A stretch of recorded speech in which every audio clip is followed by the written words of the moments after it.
Hello, future doctors. How are you all? Welcome back to MedSteps YouTube channel. So, right now we're currently doing general surgery series.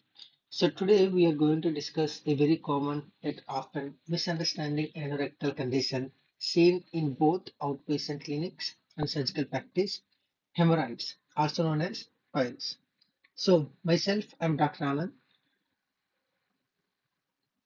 Now, before we go into the definition and classification, what I want you to think clinically. A patient comes with bleeding per rectum, discomfort during defecation, or a sensation of a mass coming out. How do you differentiate hemorrhoids from fistula, fis- fissures, or even colorectal malignancy? This is exactly what we are going to master in this section. So, why this topic is important? Hemorrhoids are one of the most common cause of fresh, painless bleeding per rectum. A frequent topic in FMGE, so NEET PG and INI-CET and USMLE exams. So this is most common topic and high yield topic. So a daily encounter in surgical OPD and emergency settings. So understanding hemorrhoids is not just theory; it's real clinical practice knowledge.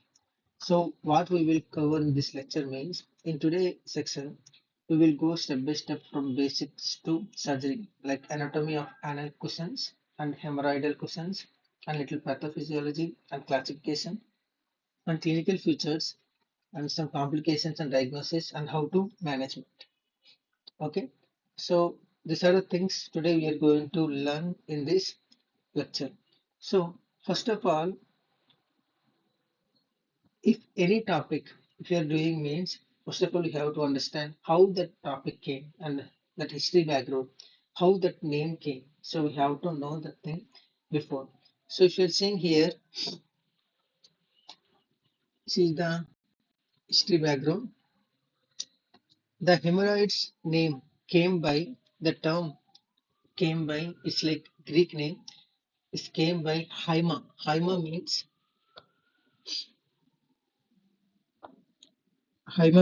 blood and roof. Hemorrhoids means roof means flowing. Okay, so this meaning of this hemorrhoids, blood flowing or flowing of blood. So the hemorrhoids exist in ancient Egyptian records like Hippocratic writings and Indian Ayurvedic texts. Okay, so that's why we call hyma and roofs flowing of blood. Okay, now definition. Hemorrhoids means what? Hemorrhoids, also known as piles. Hemorrhoids are symptomatic and enlargement and distal displacement of the normal and anal vascular cushions within the anal canal. This anal vascular cushions, these are things very important because in hemorrhoids, this is the main cushions will play key role. Okay, so hemorrhoids are not varicose veins. This is the first thing. They are normal anatomical vascular cushions that become enlarged and symptomatic. Okay, so maybe when you are doing general surgery department, the doctor can confuse you because it's a varicose veins like that they can ask you. But thing is, hemorrhoids are not a varicose veins. Okay, and they are normally anatomical vascular cushions that become enlarged and symptomatic. Okay, you can see here this is the rectum. So here you can see this is the internal hemorrhoids. I'm highlighting and external hemorrhoids. So these hemorrhoids are among the most common anorectal disease worldwide. It affects approximately 40 to 50 percentage of adults. Adults at some point. And we can see some common symptoms with this hemorrhoids like bleeding per rectum and prolapse, mucous discharge, and pruritus. Okay, why every surgeon must know hemorrhoids? Because This rectal bleeding may indicate different things also. Like, okay, so if patient getting any rectal bleeding, it can indicates total 5 different things. One is hemorrhoids.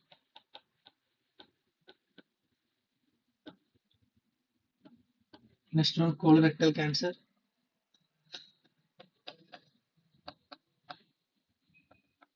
Next, inflammatory bowel diseases.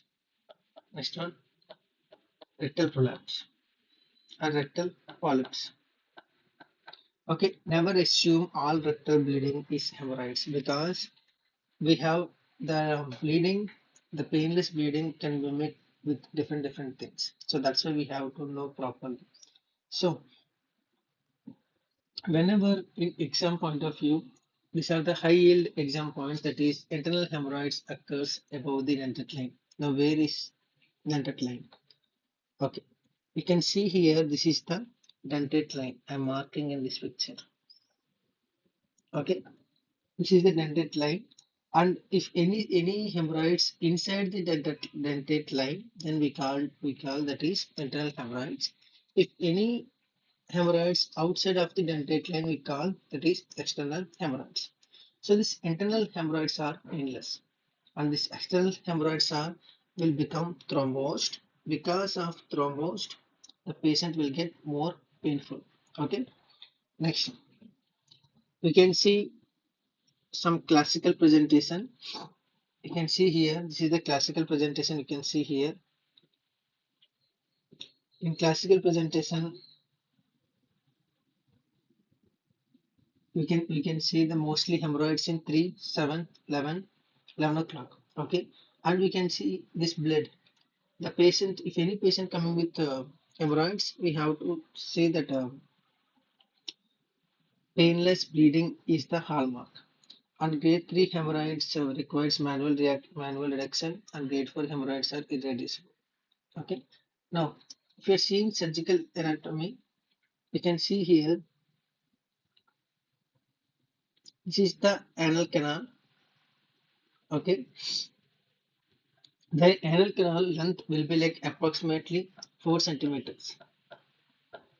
And it's divided by, as I told you before, dentate line, also known as pectinate line. Okay. This is the most important landmark for doing proctoscopy. So above dentate line is derived from endoderm and is supplied by visceral nerves. This inside part supplied by it, it made by it derived from endoderm, and it's supplied by visceral nerves and insensitive to pain. So that's why the patient the internal hemorrhoids will be like painless.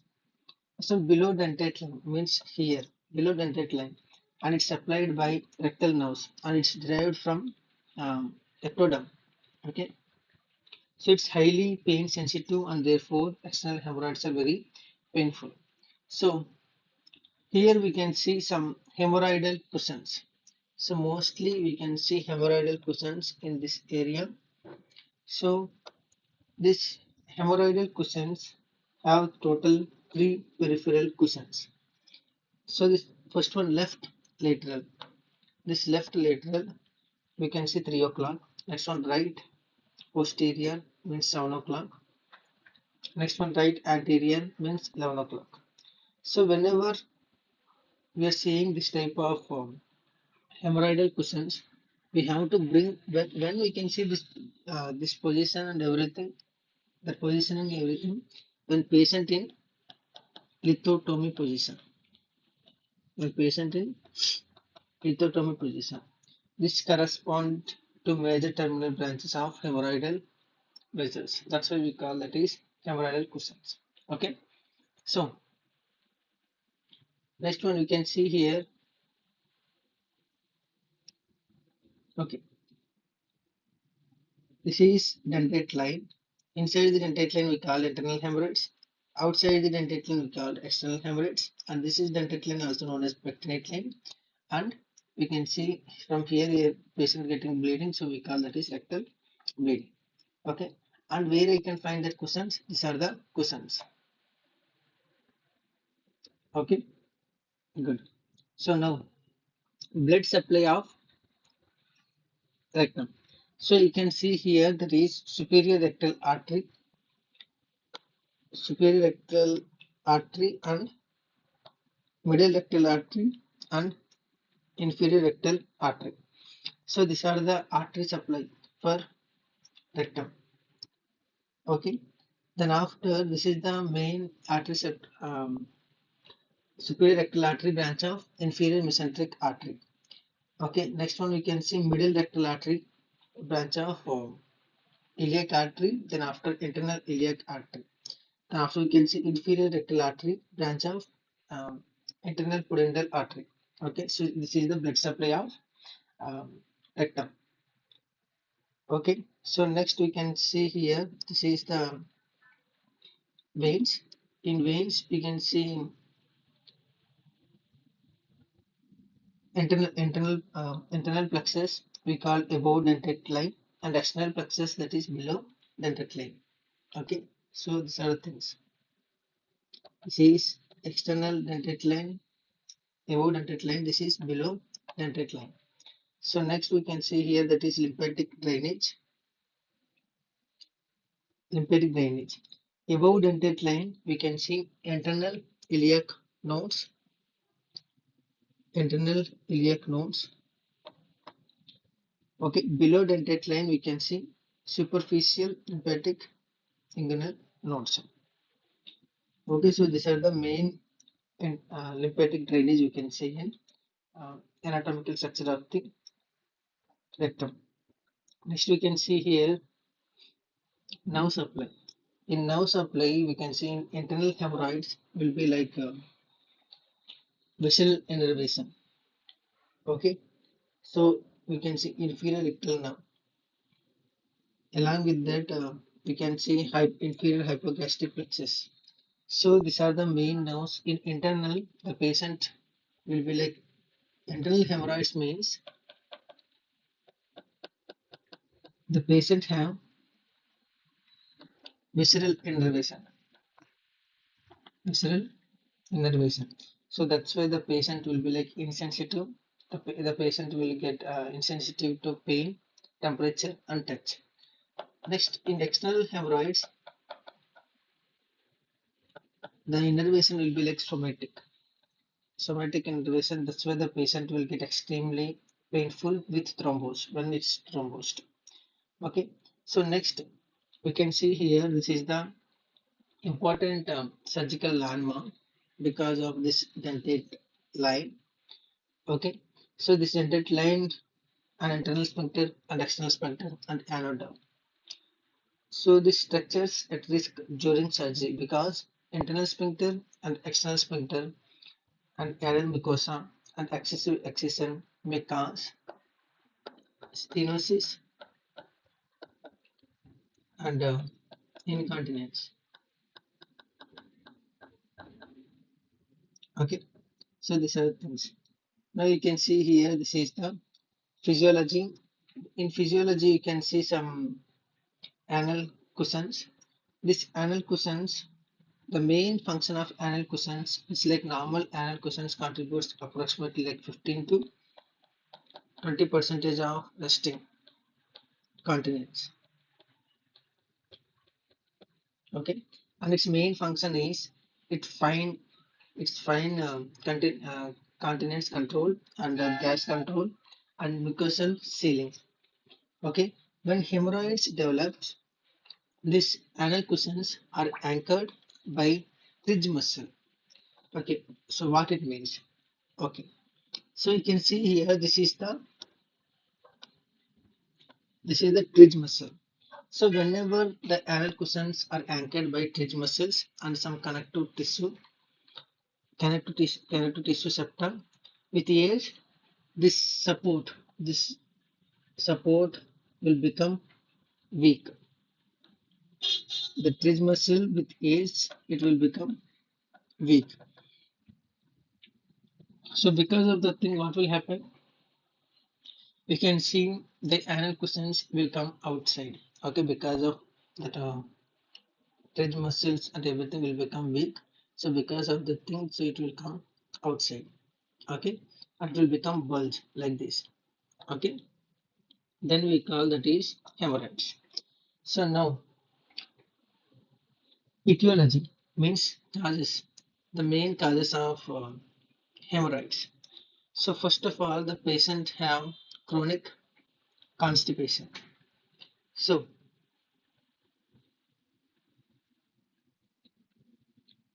we can see here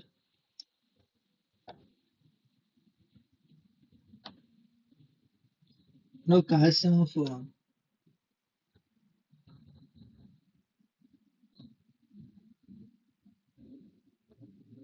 good. Now we can see causes. So first of all, the first cause will be like chronic constipation. Why chronic constipation will be like cause? Because most common cause will be chronic constipation because of repeated straining. Whenever the patient getting repeated straining, it will increase venous pressure. Then after it will become prolapse. Then we can see hemorrhoids. Okay. So next we can see pregnancy. In pregnancy we can see like it's growing uterus. Okay. Because of growing uterus, it will we can see venous obstruction and patient will get hemorrhoids. Next, we can see obesity. Why obesity means the obesity will increase intra-abdominal pressure, so the venous pressure will increase, then the anal cushions will become bulge. Next, we can see chronic cough. Chronic cough.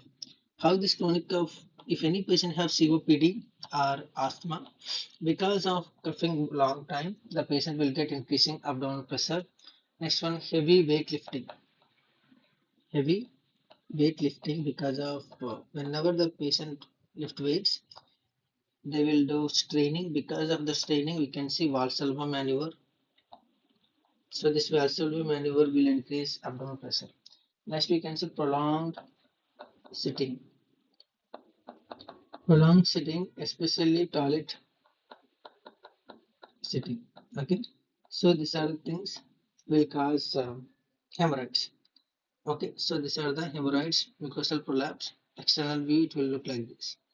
Okay. So mucosa is coming outside. So this is hemorrhoids, mucosal prolapse. Okay. So now risk factors. In risk factors, we already discussed something that is pregnant woman. In pregnant woman, we can see venous congestion. That's why the patient will get hemorrhoids. Next, we can see obese people. In obese people, we can see increased abdominal pressure, and people having diabetes, that blood vessels will become thick, and people having chronic constipation issues, like it will cause more amount of straining because of spending long time in toilet.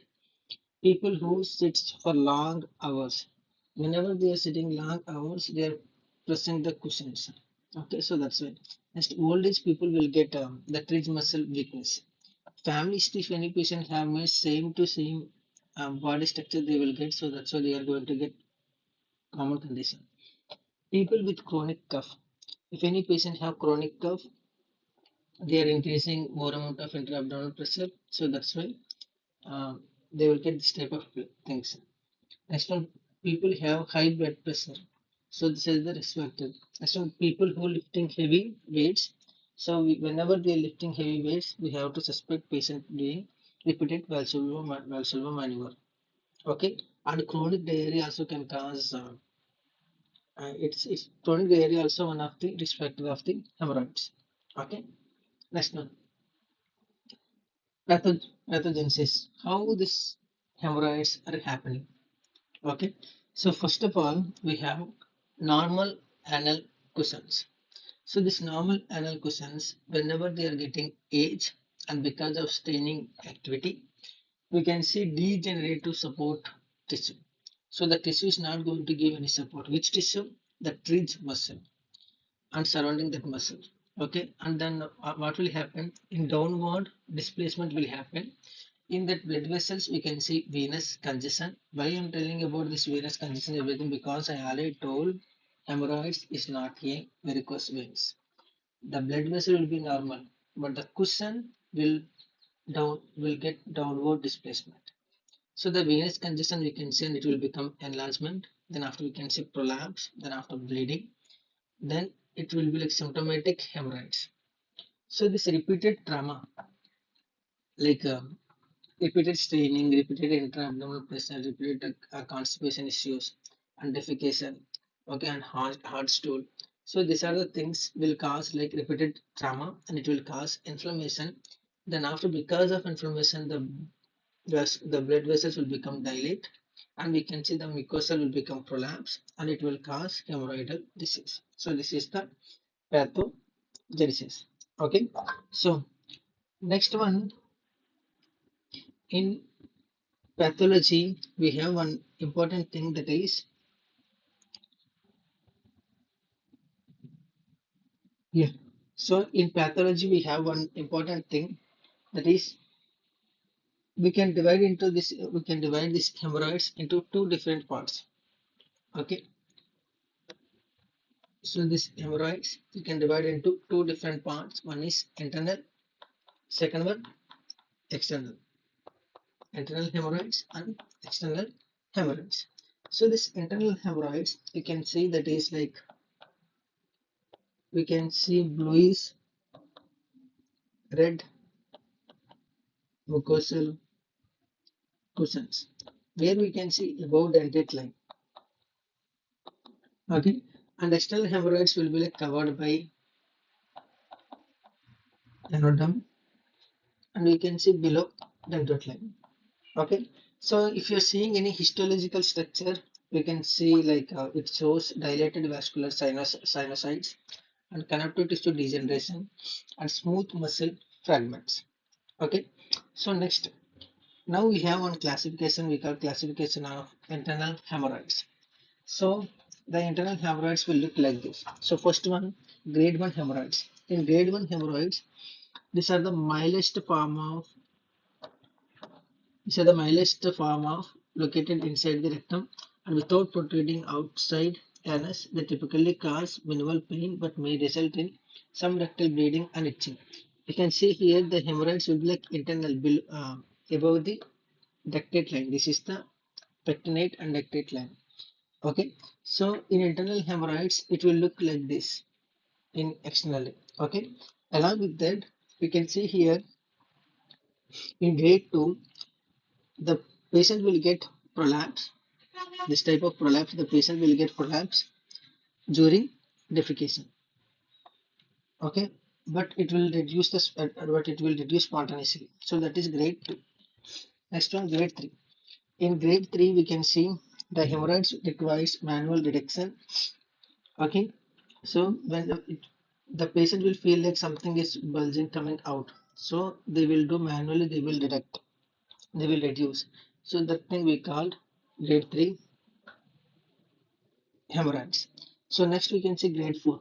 In grade 4, totally the irreducible prolapse and may strangulate. Why it's may strangulate? Because it's already it came outside and it's getting the strangulation like compressing. Okay, so this is grade 4 hemorrhoids.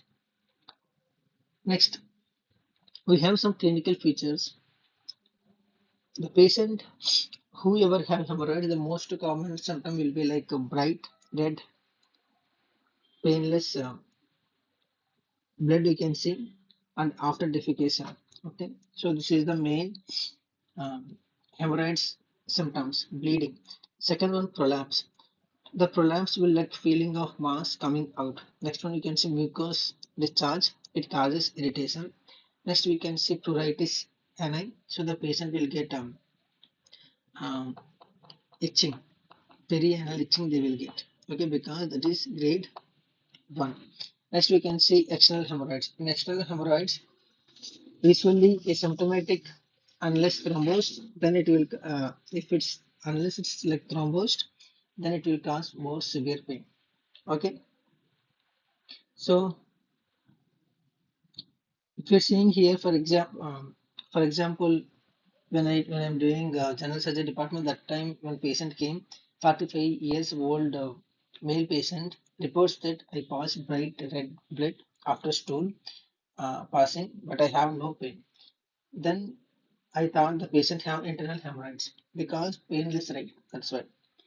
So we can see when patient will get more pain and everything, if patient getting any complications like thrombosis, strangulation, ulceration, and anemia. Okay. So always don't think like patient have hemorrhoids because we have some red flags.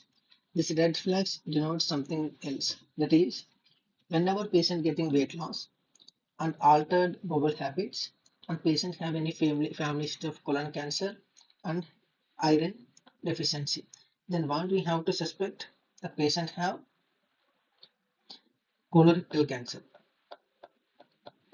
So these are the red flags. So that's why we have to know how to differentiate the pathological condition. Okay. So next one, if any patient coming means how to take history. So in history taking, first of all, we have to ask the duration. When you felt like how long you are feeling that type of protruding, and after defecation, when you like how long you are feeling this type of discomfort. If patient doing manual direction, how long is doing. First time when he felt that onset, Socrates we have to follow. Okay, like a site and the onset and characteristic of it's like a heaviness or protruding or discomfort or pain. Everything we have to know the things. Okay, and what are the things aggravating and what are things relieving factors. Okay, so these are things what treatment he got. Okay, everything we have to ask. Then after, first of all, we have to know the duration and if patient getting bleeding, amount of bleeding, if patient getting pain, severity of pain, if patient getting prolapse, how is reducing the thing, if it's reducible or non-reducible, are patient getting itching, this type of things we have to ask. If patient have constipation, how long the patient have constipation, and if patient have any history of family history of colorectal cancer, we have to check. Then after weight loss, everything we have to check. Okay, so in ASCII settings, in important why this is very important for Viva questions. Why are internal hemorrhoids will be like painless? The doctor can ask. Why? Because it's applied by visceral nerves. Okay, so that's why above the interline, everything visceral nerves. So that's why the patient is not going to get any pain sensation. Okay, so next we are going to see the physical examination of hemorrhoids. First of all, um, we have to do inspection. In inspection, what we are looking for? We are looking for prolapse. Prolapse. Next one, skin tags. Next one, we can see thrombosis. Okay. So what are the things? One is prolapse, skin tags, and thrombosis. We are saying in inspection. Next, we can do digital rectal examination. In digital rectal examination, usually normal, but in important cases, we can see hemorrhoids are not always palpable. Hemorrhoids are not always palpable. Okay, so this is the main thing we have to know. Next, we can see we can do proctoscopy. What it means? Proctoscopy means it will help to do official examination and it will help to see direct visualization of the hemorrhoids. Okay, so this is the proctoscopy we have to do in physical examination. So next one, we have some differential diagnosis. A surgeon or a medical student, if they are doing surgical department, they have to never diagnose hemorrhoids without excluding more dangerous causes of rectal bleeding. Okay, so first of all, we can see here that is we have some differential diagnosis. The first one, hemorrhoids. Hemorrhoids will be like I already told the patient have bright red bleeding, usually painless. The patient will get may prolapse if the patient can feel some mass. The how we can differentiate blood on toilet paper. So these are the hemorrhoids. Second one we can see anal fissures. In anal fissures we can see only small amount of blood. Along with that severe pain.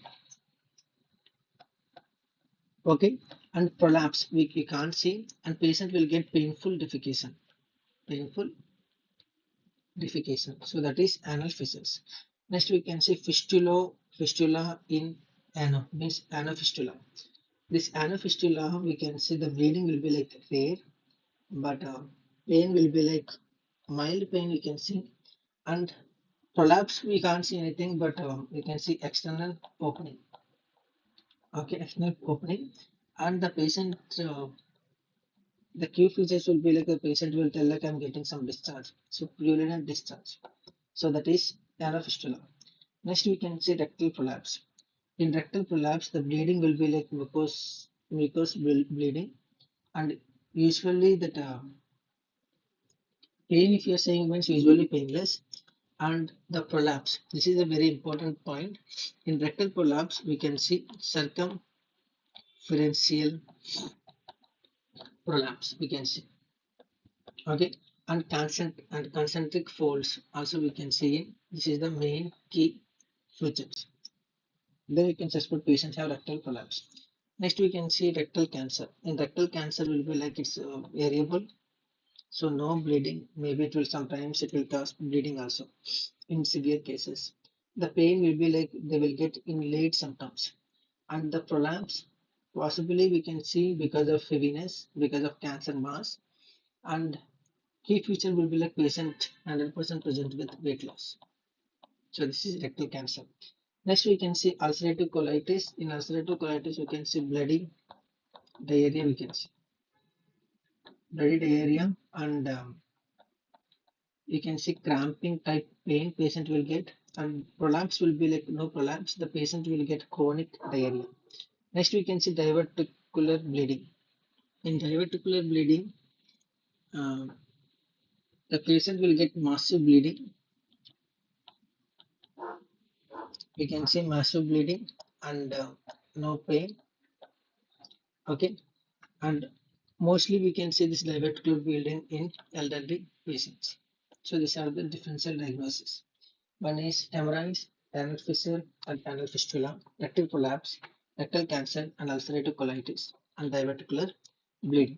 So now, in exam point of view, in OSCE settings, the doctor may can ask, tell me the difference between hemorrhoids and rectal prolapse. In hemorrhoids, the patient present with the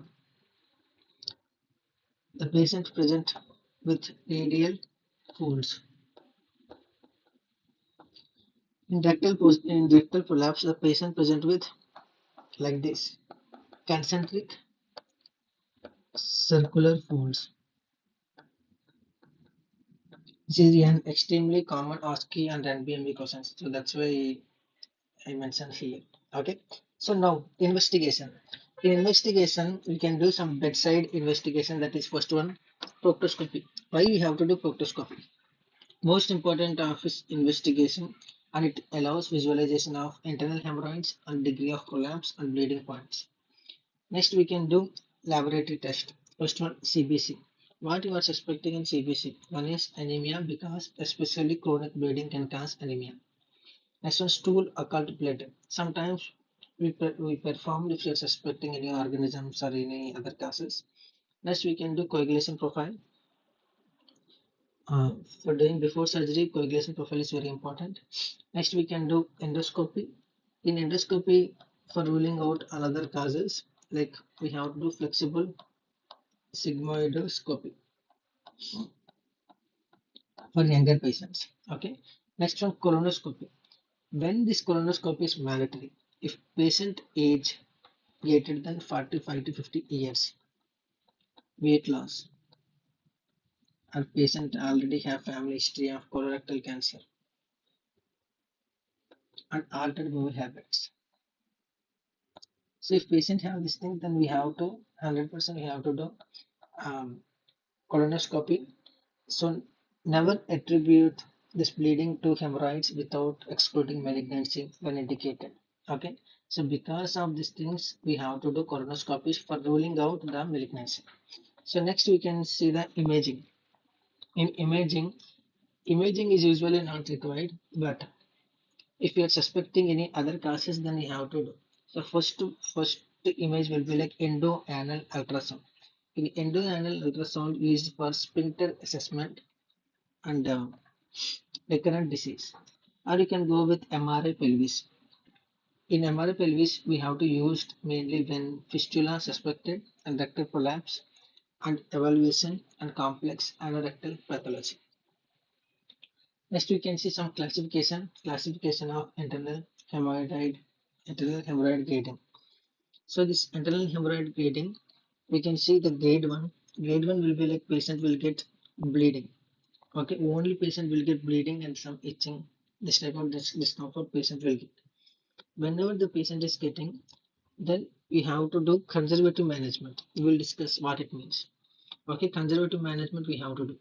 Next one, we how we can grading this thing based on Goliger grading.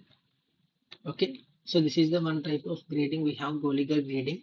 So we have total four stages of hemorrhoids, and stage two will be like protruding and hemorrhoids that spontaneously reduce. Then we have to do for management. The thing we have to do the round band ligation. Okay. Next one, stage three. In stage three, we can see it requires a manual reduction. So we have to do banding or we have to do surgery. In stage four, it's like irreducible. Then we have to go with surgery. Okay. So these are the things. In stage one, the patient will get bleeding and no collapse. So we can go with dietary modification. Next, we can see second degree. It's prolapse with spontaneous reduction. So we have to go with the rubber band ligation and coagulation and dietary modification. Next one, grade 3. The patient will get prolapse but manually reduction. So patient we have to do surgical hemorrhoidectomy, rubber band ligation and dietary modifications. Next, fourth degree. The patient will get prolapse and it can't be reduced and patient very prone risk for strangulation. And the patient we have to do surgical hemorrhoidectomy, urgent hemorrhoidectomy, and dietary modifications. So these are the grading or classification of Gallagher grading system. Hemorrhoids. So next you can see management. How to manage these patients. So first main goal is we have to stop bleeding. Then after we have to reduce the prolapse and we have to relieve the symptoms and we have to prevent recurrence. Okay, so we have one step-by-step approach to treat this type of grades in hemorrhoids. First one, grade one. In grade one, our patient have mild grade two. We can go with dietary changes, lifestyle modification. So we have to change diet. In diet, the patient have to get at least 25 to 35 grams of fiber food because the fiber food will help to reduce the constipation issues. Okay, so the main fresh fruits, vegetables, and whole grains the patient have to get. Okay, fiber food. Next one, hydration is very important. At least 2 to 3 liters per day the patient have to drink water. Next one, stool softness like lactulose, 15 to 30 ml daily. Along with that, physiline husk means fiber supplementation. The patient have to give. Next one you can see Sidge bath. What it means? Sidge bath means warm water, just 10 to 15 minutes. You have to sit on that Sidge bath. You have to sit on that bowl of the water, um, like around 10 to 15 minutes per day, 3 to 4 times. You have to sit like that. Next one, topical medications. We can use some topical medications for temporary symptom relief only, like examples lidocaine and hydro cortisone. Okay, so if this conservative management is improves symptoms but does not remove hemorrhoids, okay, just improving symptoms only. So next we can go with surgical management. When we have to do surgery, if you are suspecting, if we have indications like patient have grade 3 hemorrhoids or grade 4 hemorrhoids or recurrent bleeding, if conservative management is failed. Next one, if patient have strangulated painful thrombosis and hemorrhoids, a large external component. When we don't need to do surgery, when patients have uncontrolled coagulopathy, active anorectal sepsis, and poor medical fitness. So, first of all, we have some surgical options. One is rubber band ligation, injection sclerotherapy, and infrared coagulation, stapled hemorrhoidopexy, and Milligan-Morgan hemorrhoidectomy, and Ferguson hemorrhoidectomy. So here, first of all, we can see first surgical option is rubber band ligation. In rubber band ligation, we can see when we have to do if patient have grade 1 and grade 2 and selected grade 2. So if any patient have most commonly tested the official procedure, if patient have grade 1 to grade 2 hemorrhoids, then we have to do band ligation. How it will work? So you can see here this is the ligator. With this ligator, we have to band placed above the dentate line. This is the dentate line. Above the dentate line, we have to band placed. So whenever the patient getting this band placed, you can see here, okay, band placed, and what it will happen? It will cause ischemia. Then after it will cause necrosis. Then after it will cause fibrosis. Then after fixation. So this is the best procedure for grade 1 and grade 2, and some cases selected one selected grade 2, okay, and selected grade 3. So this is the main steps. What are the things we have to follow? We have to position the patient, and we have to insert proctoscopy, and we have to identify the hemorrhoid, and we have to apply band above the dentate line, and we have to ensure patient is not getting no pain, okay, and we have to what are the structures at risk. um, Whenever we are doing this upper band ligation, the dentate line must be in risk along with the band below dentate line causes severe pain. Okay, so this is the first procedure. Second, we can see injection sclerotherapy. What we are doing, what type of injections we are giving means injection of phenol and canal. So what it means, this phenol and canal will do will causes the will causes fibrosis, and mostly we use this type of injection sclerotherapy in grade 1 hemorrhoids. Okay, so next surgery procedure we can see Milligan-Morgan hemorrhoidectomy. This Milligan-Morgan hemorrhoidectomy, when we have to do, this is gold standard excisional hemorrhoidectomy. So if patient have grade 3 and grade 4 hemorrhoids, large prolapse and recurrent disease, the patient have to come to lithotomy position and prone jackknife. We have to give spinal anesthesia, general anesthesia. We can use some instruments you can see in this picture. So these are the instruments we can see like anal dilator and forceps and scissors and diathermy.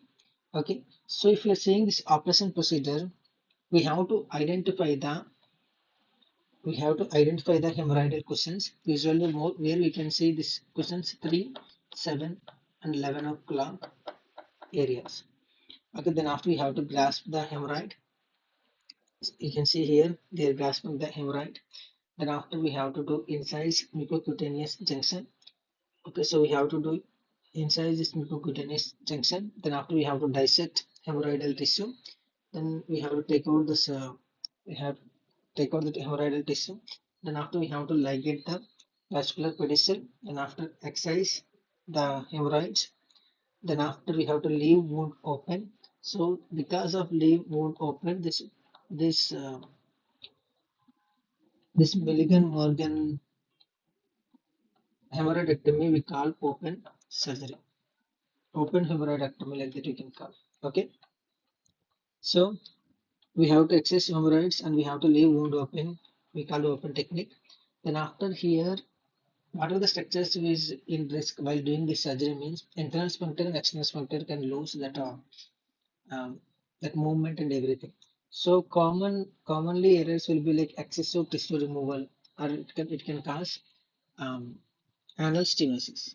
Okay, so before it will be like this, and after surgery it will be like this. Okay, the anal canal. So these are the things.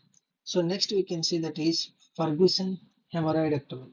Ferguson hemorrhoidectomy means the Milligan-Morgan hemorrhoidectomy is open surgery, right? So this Ferguson hemorrhoidectomy will be like closed hemorrhoidectomy. Okay, the difference is the wound is sutured closely. So that is the main concept here. Okay, you can see here we are not living like that Milligan Morgan hemorrhoidectomy. In Ferguson, we have to close and we have to suture. Okay, next we can see here that is stapled hemorrhoidopexy. The stapled hemorrhoidopexy means it's like procedure for prolapse and prolapse and hemorrhoids. So the main mechanism is we have exercise ring of prolapse mucosa. So we have to pull hemorrhoids upwards. So you can see here, this is the hemorrhoids. So they will pull that hemorrhoids upwards. Then after they are going to interrupt the blood supply like this. Okay. So whenever they are doing interrupting blood supply, the main advantages is less pain and patient will get fast recovery. The disadvantage is the patient will get high recurrence and expensive. Okay, same this type of like this they will do and they will cut. Okay, so we have some complications for this surgery. The complications will be like in early complications, the patient will get bleeding, urinary retention, pain, and fecal impaction. In late complications, we can see anal stenosis, skin tags, recurrence, and incontinence. In life-threatening, we can see pelvic sepsis, massive hemorrhage, which will be like very rare. Okay, so in emergency, we have some emergency situations. In emergency time, how we have to manage? If patient coming with strangulation hemorrhoids, what we have to do? In strangulation hemorrhoids, the patient present with severe pain, edema, and prolapsed tissue.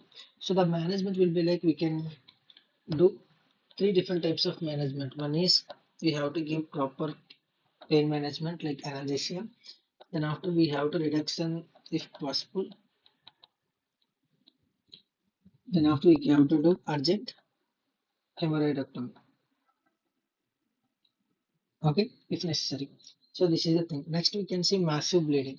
In massive bleeding, patient getting massive bleeding means we have to go with primary survey like airway, breathing, circulation, disability, and exposure. Then after we have to go with intravenous access and resuscitation.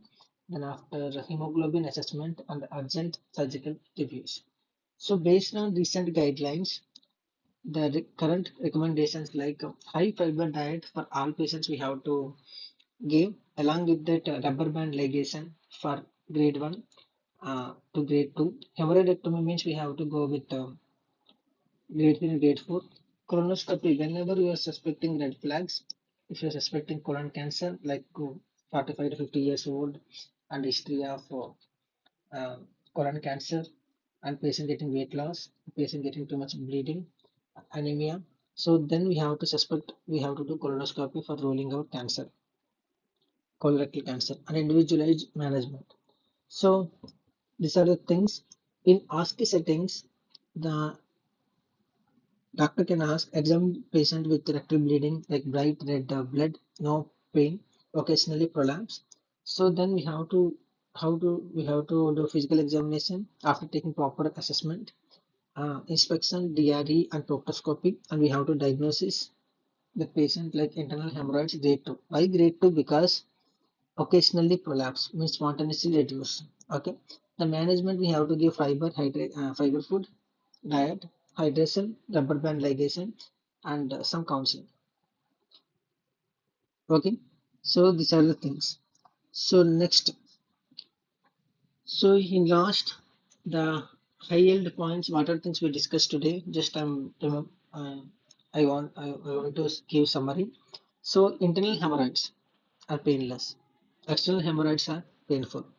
And we can see primary positions, the Yann cushions like 3, 7, and 11 o'clock.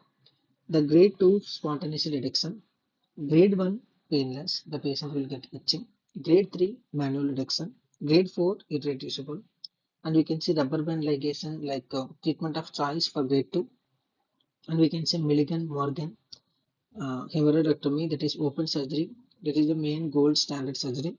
Next we can see radial folds, so hemorrhoids. And we can see concentric folds we can see in rectal prolapse and painless bright red bleeding, that is classic symptoms. Okay, so these are the things. So If you're doing general surgery department, you have to know the Gallagher classification for hemorrhoids. Okay, the grade 1, grade 2, grade 3, grade 4, how to differentiate and how to manage. If you know this thing in ASCII, you will do good. Okay, so we already doing this general surgery series. We already made videos about thyroid and pancreatitis and cellulitis. If you didn't watch that video, go and watch. If you have any doubts, you can ask me in comment section. Till the time, I'm signing off. We will meet in our next video. Take